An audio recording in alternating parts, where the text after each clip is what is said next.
11.55 करोड़ रुपए गायब। Himachal Pradesh state cooperative bank के एक कस्टमर ने कुछ चंद गलतियां की। Himachal Pradesh state cooperative bank की कुछ लापरवाहियां होंगी, जिसके कारण ये घटना घटित हुई। इसमें एक रिमोट एक्सेस ट्रोजन को कस्टमर के मोबाइल में इंजेक्ट किया गया। पानामा वीपीएन टनलिंग के इस्तेमाल से यह हैकिंग की गई। और क्योंकि 2 दिन की छुट्टी थी बैंक की, तो इसे समझने में 2 दिन का डिले हुआ, जो कि इसको पूरा करने के लिए काफी था। चलिए जानते हैं कि हुआ क्या था, क्यों हुआ था, और आप क्या कर सकते हैं कि आपके साथ ना हो। पहले समझते हैं कस्टमर की तरफ से कि क्या उसकी कुछ गलती थी।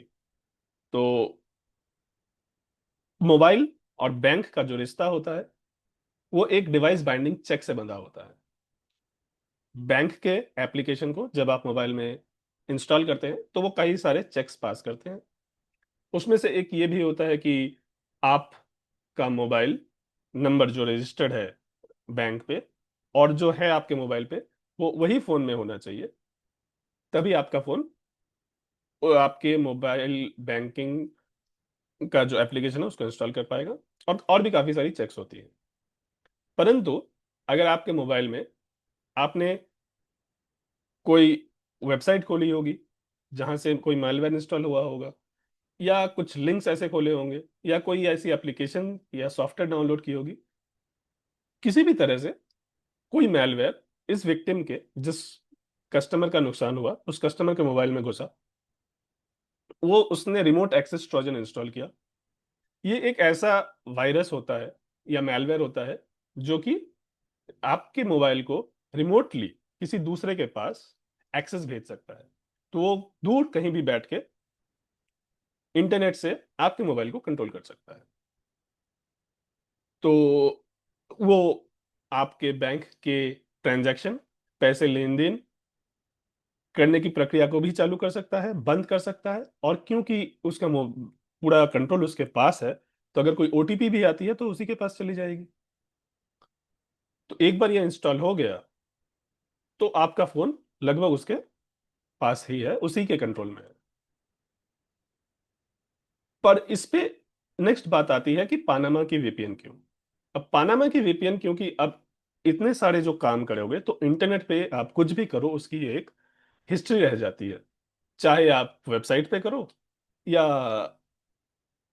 किसी के कोई एप्लीकेशन पे, एक लॉग रह जाती है, जिससे कि अगर पुलिस चाहे तो आपको ट्रेस बैक करके आपको पकड़ सकती है। लेकिन पानामा में ये लॉग रखने का कोई स्ट्रिक्ट लॉ नहीं है। तो इसीलिए अटैकर्स ने पानामा को चुना। तो ताकि अगर ये अटैक कहीं अनसक्सेसफुल रहे, या सक्सेसफुल होने के बाद भी पुलिस उसे ट्रेस करना चाहे, तो ट्रेस करते करते पानामा एग्जिट नोड के वीपीएन पर आके उनका ट्रेस खत्म हो जाता है, और वो अटैकर तक नहीं पहुंच सकते। इसलिए पानामा वीपीएन का इस्तेमाल किया गया। परंतु सबसे बड़ा सवाल यह है कि ये जो इम्पॉसिबल ट्रैवल एल्गोरिदम है, ये बैंक में होना चाहिए था। जैसे कि अगर आप सुबह 10 बजे शिमला में हो, तो आप सुबह 10:05 में पानामा में नहीं हो सकते। ये तो एक कॉमन सेंस की बात है, और ये आपके बैंकिंग एप्लीकेशन के जो ट्रांजैक्शन सिस्टम है उसमें होना चाहिए। पर शायद ये नहीं था। डिस्टेंस, टाइम, ट्रैवल, वेलोसिटी, ये सब कंबाइन करके एक फ्रॉड को डिटेक्ट करना, ये शायद बैंकिंग के तरफ से कुछ मिसिंग था। अगर कोई बंदा हमेशा से हिमाचल प्रदेश में ही से ही अपना बैंकिंग का काम कर रहा है, तो अचानक से एक दिन वो पनामा में जाके करेगा, तो ये भी एक बहुत रेयर सिचुएशन है। इसको भी फ्लैग किया जा सकता था। खास करके जब रिक्वेस्ट इतना बड़ा अमाउंट 11 करोड़ की बात है, तो एक फोन या कुछ तो किया ही जा सकता था। तो मेरे को लगता है कि बैंक की तरफ से इस जगह पर थोड़ी लापरवाही रही। उनको थोड़ा संभल के रहना, या फिर अपने सिस्टम को अपग्रेड करने की जरूरत है। अगर आप मोबाइल डिवाइस, मोबाइल एप्लीकेशन ला रहे हो कस्टमर्स के लिए, तो पहले सिक्योरिटी को ध्यान में रखना बहुत जरूरी है। आप क्या करें एज ए यूजर, ये सब जो साइट लोडिंग होती है, जो थर्ड पार्टीज, जैसे कि व्हाट्सएप की कुछ, व्हाट्सएप गोल्ड बोल के आती है जो शायद आपको एक्स्ट्रा फीचर्स देती है, कोई क्रैक्ड गेम्स जो हम टॉरेंट वगैरह से डाउनलोड कर लेते हैं, या फिर कोई असली एप्लीकेशन की डुप्लीकेट कॉपी, ये सब डाउनलोड करना बंद कीजिए। इस सब में से ही ये सब जो ट्रोजन्स होते हैं, मालवेयर्स होते हैं, वायरस होते हैं, वो आपके फोन में या आपके कंप्यूटर में आते हैं। और जहां से आजकल ये रिमोट एक्सेस ट्रोजन यानी कि रैट्स काफी पॉपुलर हो गए हैं, वो आपका पूरा का पूरा कंट्रोल आपके मोबाइल या आपके लैपटॉप से या आपके कंप्यूटर से लेके आपके सिस्टम पे कुछ भी कर सकते हैं। दूसरा चेक जो आपको करना है कि हर एप्लीकेशन जो काम करता है उसी के हिसाब से उसकी परमिशन होनी चाहिए।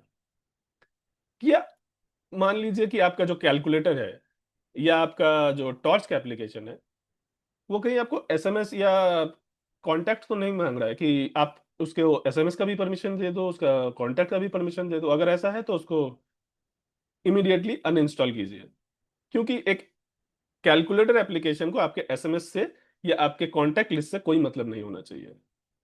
तो ये थोड़ा विचार करने लायक चीज है कि ऐसा अगर कोई एप्लीकेशन है जो अपने काम से उलट चीजों को की डिमांड कर रहा है, तो उसको बेझिझक अनइंस्टॉल कर दीजिए। तो अगर आपको ये आर्किटेक्चरल ब्रेकडाउन पसंद आया तो वीडियो को लाइक करना। क्या ये इंडियन बैंक्स को बाहर की वीपीएन ट्रैफिक को बंद कर देना चाहिए, ये मैं आपसे जानना चाहूंगा, तो ये कमेंट में जरूर बताएं। और अगली दफा ऐसा कुछ हो तो इसको मिस ना करें, सब्सक्राइब करके रखें और बेल आइकन को जरूर दबाएं। तब तक के लिए बाय बाय।